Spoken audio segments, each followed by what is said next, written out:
Hey guys, what's up? GreenMachineSam back with another video, and today, of course, we have my reaction to the Chicago Bears taking both Odunze and Caleb Williams. Caleb Williams was never in doubt. It was pretty much guaranteed as soon as they traded off Justin Fields just a couple months ago to the Steelers. Caleb Williams, I'm going to be honest, I was out on him for a long time, but I think it was more of my fandom of wanting Justin Fields to succeed in Chicago than more of me not liking him than me not liking him, right? I never actually put my eggs into the basket of Caleb Williams up until recently. And I will say one thing that did change my mind was seeing him, seeing the reports from like some lower level content creators, both on TikTok and YouTube, being like, yo, Caleb's like a very good professional. He comes in, he talks, he likes joking around about stuff. He's not willing, he's not going to shut down. He's open about stuff. He has a personality. He's not afraid to speak his mind for the most part. He's very professional, all this and that. Seeing him on the Pivot podcast, and all that, I'm more involved, and the more I thought about it, if you look at our last three like major quarterbacks, not just our last three, but our last three guys that we really had to lean on and go, okay, this is our quarterback. This is the guy that's supposed to lead us. Jay Cutler, Mitchell Trubisky, Justin Fields. They were all laid back, reserved guys, not really having a personality when it came to just inside the NFL. Or at least I didn't see much of it, and I feel like a lot of people didn't see much of their personality. There was never like a personality thing. We never got much of Justin Fields. We never got much of Mitchell Trubisky or Jay Cutler. They never had like a great personality. Or not even a great personality, I think is the right word. Just a personality inside of the Chicago Bears. And I don't know why people don't want to see that from Caleb Williams. Some Bears fans that I have talked to, who don't like Caleb Williams, their favorite quarterback's Jim McMahon, and it's like Jim McMahon was considered an outcast at the time when he was in the NFL. He was considered, some kind of fucking weird, but that's your favorite quarterback, but because Caleb Williams is weird and maybe just out of your time, you don't like him? Like, do you even like him do you even not like him because of his game, or do you just not like him because he got emotional on the sideline one time and he paints his nails and has a pretty pink phone case and shit? I don't know. I don't understand that. I'm all in on Caleb Williams. He has to be the guy. I don't think I can do another 4 years of us drafting another fucking bum at quarterback. Like, I love Justin Fields, but man, every single time we got into a fourth quarter clutch situation, it was like, when is he going to make a mistake? When is he going to come back to haunt us? He's going to take a sack on fucking third down, or he's going to throw a pick, staring somebody down. And it was always in the back of my mind, too. It's not just something that I've come to realize over the last couple weeks. Like, I know I even put out a tweet one time, I think it was during the Broncos game, maybe, or even the Commanders game, and it was like, oh, can't wait for us to get into the fourth quarter and Justin Fields to throw a pick, and he literally does, and then we end up losing the game. I think it was the Broncos game, to be fair. So, I loved Justin Fields, I really did, but I'm all in on Caleb Williams. He has to be the future. Of course, there was nobody else that they were going to take at number one. Caleb Williams, welcome to Chicago. You are a Chicago Bear. And something that I've seen more and more over the last couple years is some, members of the media basically being like, imagine if you're the quarterback in Chicago and you go out and win. Not even win a Super Bowl. Make the playoffs. Have a 4,000-yard passing season. Have a 30-touchdown a 4,000-yard passing season. A 30-touchdown passing season. You will be loved by the city of Chicago. You will be their GOAT. You will be their guy. And I think that's relatively, fair to assume. If Caleb, just to put this in perspective, I'm making a Bears video. I don't think it's going to come out anytime soon. But it's going to be talking about the new stadium and why it needs to be a dome, right? That's the most information I'm willing to put out at this point. But I was sitting on the Pro Football Reference page, and I think it was Jay Cutler, I think, has like 30,000 yards for us or something, and like 154 touchdowns. I was legitimately sitting there staring at it, and I was like, if Caleb Williams comes in and has 5 straight seasons on his rookie contract, 5 straight seasons of 30 touchdowns, he will basically have the touchdown. He would probably be one of the passing leaders in Chicago. He would be a top 5 passing leader in Chicago. He would be the number 1 touchdown leader in Chicago, more than likely. Because if he's getting 30, I would imagine he could get 35 each season. And, 31 each season and pass Jay Cutler. I think it was 154. I could be wrong. I don't have the number off the top of my head. It's been a couple days since I've worked on the video that I'm hopefully going to have out over the next month or so. And it just goes to show how bad the Chicago Bears offense has been. Not even how bad the Chicago Bears offense has been, just how bad the passing unit has been throughout the lifetime. We're one of the oldest teams, if not the oldest team, that's still in their original city, and yet we don't have a 4,000-yard passer. We don't have a 30-touchdown passer. We don't have a quarterback that you can look at and be like, wow, that was a really good quarterback, even for the time. It's upsetting. It really fucking is. Caleb Williams has to be the answer here. Like I said, and like a lot of people have said, if he comes out and if he is even close to what he's supposed to be, the city of Chicago will love him forever. He will be their guy. Now, of course, the Chicago Bears ownership will have to pay him after 5 years, and who knows if they'll be willing to fucking do that. But until we reach that moment, I'm all in on Caleb Williams. He is the guy.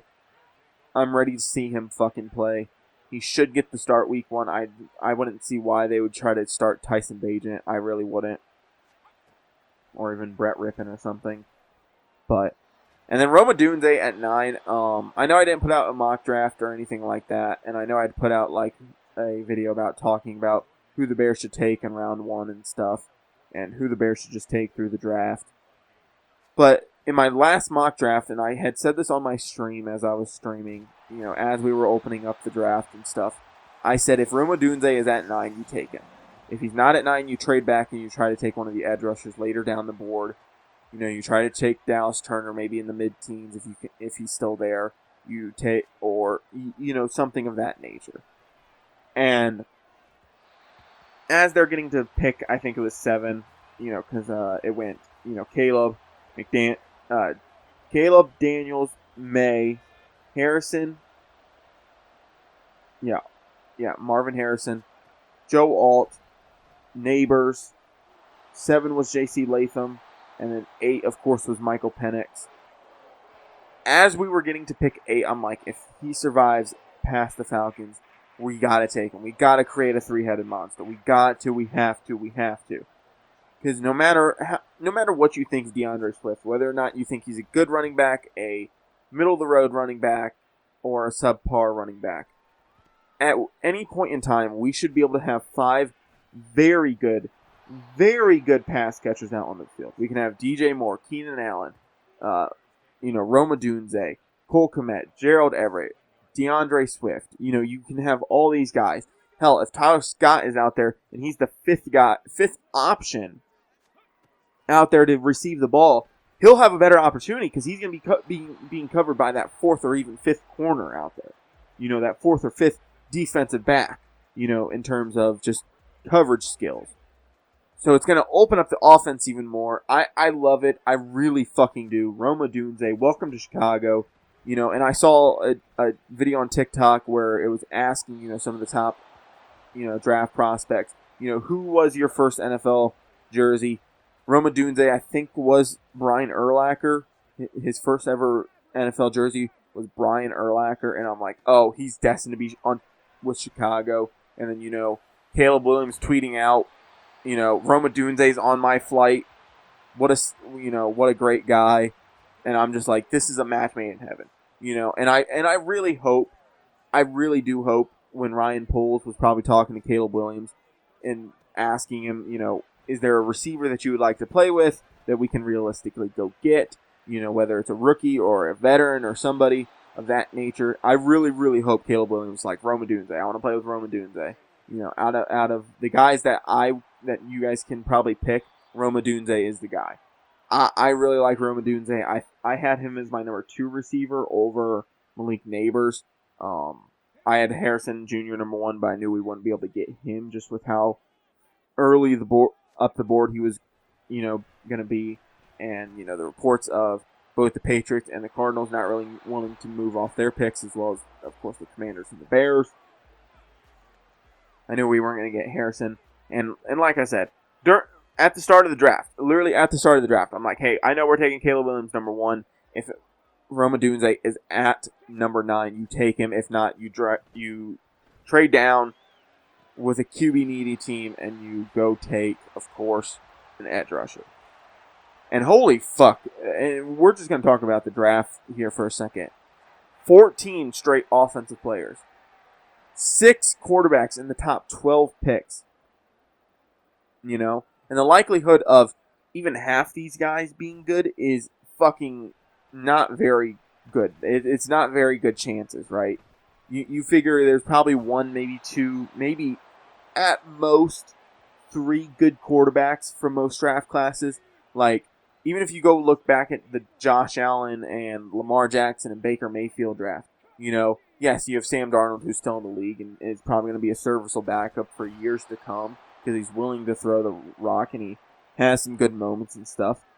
But then you look at Baker Mayfield. Do you qualify him as a good quarterback? You would qualify Josh Allen and Lamar Jackson as good quarterbacks, as great quarterbacks. But that's like kind of the best case scenario is, 2 of the quarterbacks being great, another quarterback being good, and another quarterback being serviceable. You look at the 2021 draft class, and it's like Zach Wilson is almost out of the league. Justin Fields is going into Pittsburgh, and there's no idea whether or not he's going to start or even have a good opportunity to play next year. You have, of course, Mac Jones going to the Jags and just being a backup. Trey Lance in Dallas, who's going to be listed as the 3rd string going into the year. So you can always have draft classes like that, and that only had 5 quarterbacks going in the first round, whereas now you have 6. You have J.J. McCarthy, you have Bo Nix, you have Michael Penix, which, holy fuck. I for sure thought the Falcons were going to go defense. I thought they were going to go edge rusher. I thought they were going to take some type of defense, try to stir up that defense so that, Kirk Cousins on offense the offense and Kirk Cousins can just go do their job. Hopefully the defense can play better and become a better unit, and then hopefully they can be a more complete team. And that just didn't happen.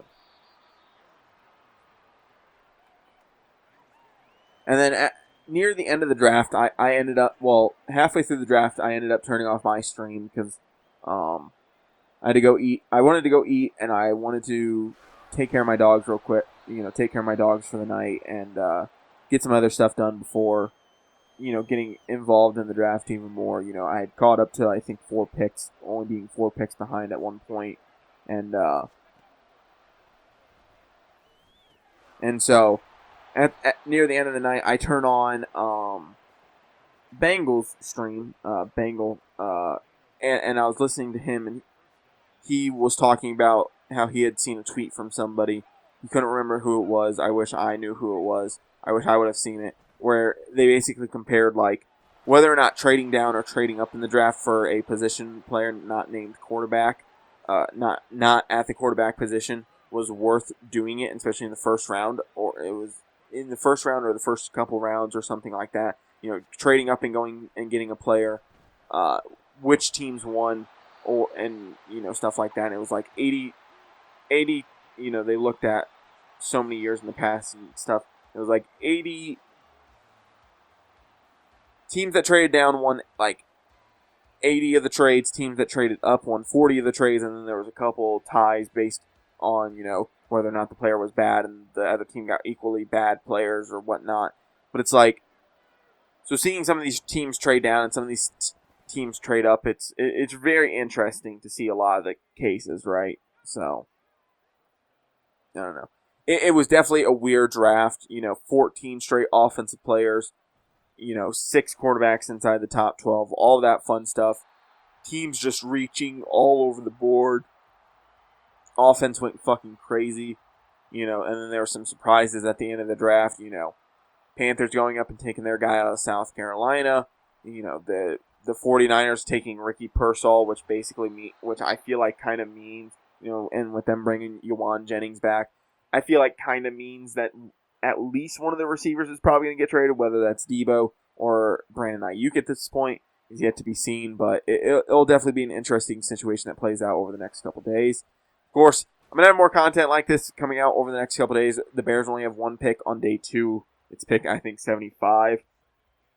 And then I think they have pick 113 or something of that nature in the 4th. So they don't have a whole ton of draft capital left.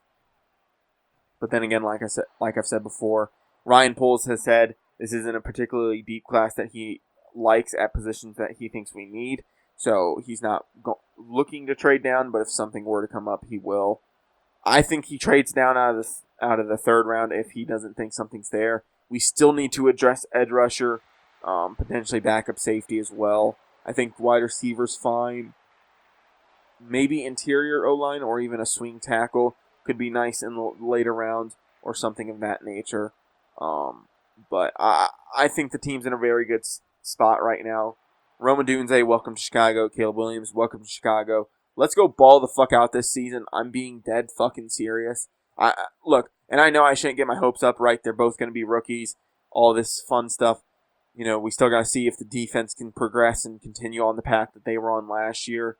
But I'm super excited. I really am. I'm a little tired, so I'm probably going to get these videos ready for tomorrow. Well, for today, as it is the 26th.